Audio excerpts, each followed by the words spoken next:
ইনকিলাব মঞ্চের মুখপাত্র শরীফ ওসমান হাদি ইতিমধ্যে সন্ত্রাসীদের গুলির ঘটনায় মৃত্যুবরণ করেছে। ইন্না লিল্লাহি ওয়া ইন্না ইলাইহি রাজিউন। আমার জানা বিষয় হলো, শরীফ ওসমান হাদির এই মৃত্যু কি শাহাদাতের মৃত্যু হিসেবে গণ্য হবে? প্রিয় দর্শক, কোনো মানুষের মধ্যে যদি আল্লাহর সন্তুষ্টি লাভের আশায় মানুষের কল্যাণ সাধনা, ইনসাফ প্রতিষ্ঠা করা, মুসলিম মিল্লাতের চেতনা ধারণ করা এবং মানুষের অধিকার আদায় করার মানসিকতা থাকে এবং সেটার জন্য তিনি যদি লড়ে যান, সংগ্রাম করে যান, এমত অবস্থা যদি তার এই চেতনার কারণে তিনি আক্রমণের শিকার হন এবং মারা যান, সন্দেহাতীতভাবে তিনি শাহাদাতের মর্যাদা লাভ করবেন ইনশাআল্লাহ তাআলা। ইমানদারের মধ্যে যদি আল্লাহর সন্তুষ্টি লাভের জন্য জীবন বাজি রাখার মানসিকতা থাকে এবং তার অসৎ কাজে বাধা প্রদান, অন্যায়ের বিরুদ্ধে তার প্রতিরোধ এবং ইনসাফ প্রতিষ্ঠার মানসিকতা লালন করার কারণে তিনি যদি আক্রমণের শিকার হন, তাহলে সেক্ষেত্রে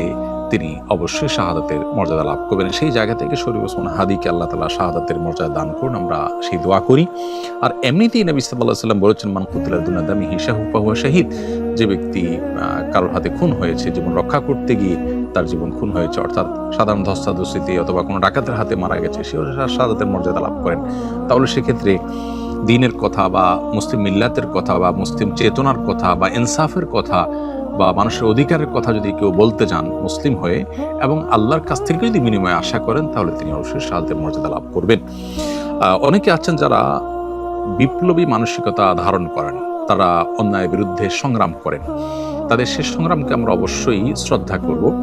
কিন্তু তার মধ্যে যদি আল্লাহর প্রতি বিশ্বাস না থাকে অথবা তিনি যদি এই সংগ্রামটা করেন তার মানবিক চেতনা থেকে শুধুমাত্র, এর জন্য তিনি আল্লাহর কাছ থেকে কোনো বিনিময় আশা করেন না, আল্লাহর সন্তুষ্টি লাভের আশায় করেন না, কোরআন হাদিসের নির্দেশনার কারণে করেন না, তাহলে সেক্ষেত্রে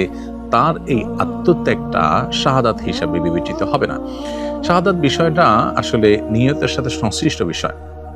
কেউ যদি আল্লাহর সন্তুষ্টির আশায় জীবন বাজি রাখেন, যা করেন তা আল্লাহকে খুশি করার জন্য করেন, তার জীবন মরণ আল্লাহর উদ্দেশ্যে যিনি উৎসর্গ করার জন্য প্রস্তুত থাকেন, তাহলে সেক্ষেত্রে তিনি শাহাদাতের মর্যাদা লাভ করেন। আমরা দোয়া করি শরীফ ওসমান হাদির সমস্ত ভুল ত্রুটি মাফ করে আল্লাহ তাআলা তাকে শাহাদাতের সর্বোচ্চ মাকাম দান করেন এবং তার শোক সন্তপ্ত পরিবারকে সান্ত্বনা সইবার শক্তি নসিব করেন এবং সেই সাথে এখান থেকে অনুপ্রাণিত হয়ে আমাদেরকে আল্লাহর সন্তুষ্টির লাভের আশায় জীবন বাজি রাখার মানসিকতা আমাদেরকে ধারণ করার তৌফিক দান করুন। বস্তুবাদের এই পৃথিবীতে আমরা বেশিরভাগ মানুষ দুনিয়ার মোহে এতটা মোহাবিষ্ট হয়ে গেছি যে আমরা প্রত্যেকটা মানুষ শুধু বাঁচার জন্য সংগ্রাম করি এবং মরতেই যখন হবে তখন আল্লাহর রাহে আমি জীবন বাজি রেখে যেন মরতে পারি, আমি যেন অন্যায়ের বিরুদ্ধে কথা বলতে গিয়ে যেন আমার মৃত্যু হয়, আমার মৃত্যুটা যেন শাহাদাতের মৃত্যু হয়, আল্লাহর সন্তুষ্টি লাভের আশায় যেন আমি জীবন বাজি রাখতে পারি, সেই চিন্তা, সেই চেতনা আমাদের প্রত্যেকটা মানুষের মধ্যে থাকা দরকার, এজ এ ইমানদার আমাদের মধ্যে থাকা দরকার। আল্লাহ রাব্বুল আলামিন শরীফ ওসমান হাদির ভালো গুণগুলো দিয়ে আমাদের তরুণ সমাজকে ভরে দিন এবং